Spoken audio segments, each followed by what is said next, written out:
Religious freedom and Western democracy are not part of Torah. There shall be no strange god within you, you shall not worship any strange god. Psalm 81 verse 10. Within you means both within the whole Jewish community and the whole land that God gave to them. In the Book of Kings, some kings tore the high places of idolatry down, some didn't. The kings who were righteous were given grace even though they did not tear them down. Yes, for all you Christians out there listening to this, the God of the Old Testament gives grace, but it still ultimately led to their destruction. It only delayed it. What does that mean in today's context? That means there should not be any Christian churches, no Muslim mosques, no Baha'is, no Druze, no Bedouin, only worship of the God of Israel in the land of Israel. Can you imagine the government of Israel suddenly declaring the destruction of any of these places of worship? The international community would call it racist, fascist, ethnic cleansing, a war crime. It would start a world war. But this is what the land of Israel has to look like in the time of the Messiah and the Temple. Do you see what I mean when I say we are not ready for the Messiah and Temple? No one today could even envision or call for that. Israel is a democratic country. Well, democracy is not part of Torah either.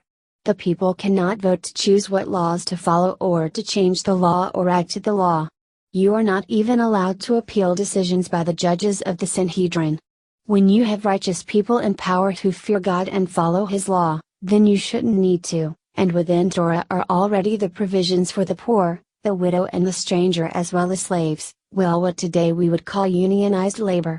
When the Torah is followed purely, there should be no need for dissent. I always hear rabbis in America and Europe tout religious freedom and democracy as a Jewish invention. No. No, it's not.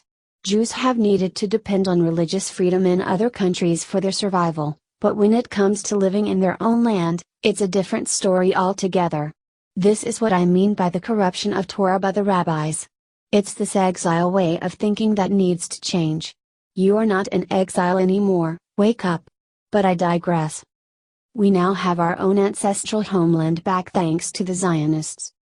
The original Zionists with their socialist, communist mindset didn't mind living with the non-Jewish inhabitant Arabs, but it was never their desire to divide the land. It was always the Arabs who fought against Jews and what gave rise to the UN partition plan. The problem was, after World War II, there was an immediacy on the part of Zionists to solve the problem of displaced Jews and they were willing to take what they could get and let others dictate the terms. The Arabs, on the other hand, had no incentive to agree to anything. The Zionists agreed to allow all people already residing in Palestine to stay with preserving their cultural and religious heritage. The Palestinians were supposed to do the same in their partition according to the UN partition plan, but they said no. Meanwhile, other Arab countries persecuted and expelled many Jews from their homes without compensation or allowing them to take their property as a result of Israel declaring a state under the guise that they were enemies of their Arab country even though they themselves did nothing. There was no reaction from the UN or international community. Even now, the Palestinians say they want a state, yet will not allow Jews to live with them. Jews are not allowed in Palestinian-controlled areas A and B in the West Bank. When they do accidentally enter, they are violently attacked. There are no sanctions, no outrage, no threats of war from the international community. My point is, maybe Jews should be more like the Arabs. Maybe we should expel Israeli and Palestinian Arabs in response to terror attacks. They are actual enemies of the state committing acts of terrorism nearly every day. If you are flying a Palestinian flag within Israel proper, you are supporting terrorism and are an enemy of the state. The security agencies know who they are. Instead of just waiting for them to kill Israelis, expel them to Jordan or Gaza or Syria. The international community already thinks Israel is an apartheid state, nothing Israel does will appease them. When will our leaders have the courage to do what needs to be done and stop worrying what the rest of the world thinks? There is a Torah commandment to do this. Numbers chapter 33 verses 51 to 52 and 55 to 56 says, When you cross the Jordan to the land of Canaan, you shall dispossess all the inhabitants of the land, you shall destroy all their figured objects, you shall destroy all their molten images, and you shall demolish all their cult places. But if you do not dispossess the inhabitants of the land, those whom you allow to remain shall be stings in your eyes and thorns in your sides, and they shall harass you in the land in which you live, so that I will do to you what I plan to do to them. Jews have been in exile so long, we're stuck in the mindset of slavery to our masters. To the ones who allowed them to come to their land. We want to please the Western world because we want to be like the Western world.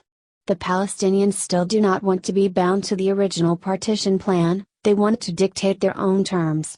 They have no intention or compulsion to be democratic. Their demands have never changed. So why does or should Israel still feel bound to the original agreement?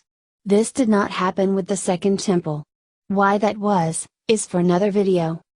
This scenario may start another war with our surrounding Arab enemies. But what if it did? If it is a commandment, then wouldn't God be with us just as in the War of Independence and the Six-Day War? The time will come when God will force us to make this decision. Let us pray that our leaders don't let us down yet again.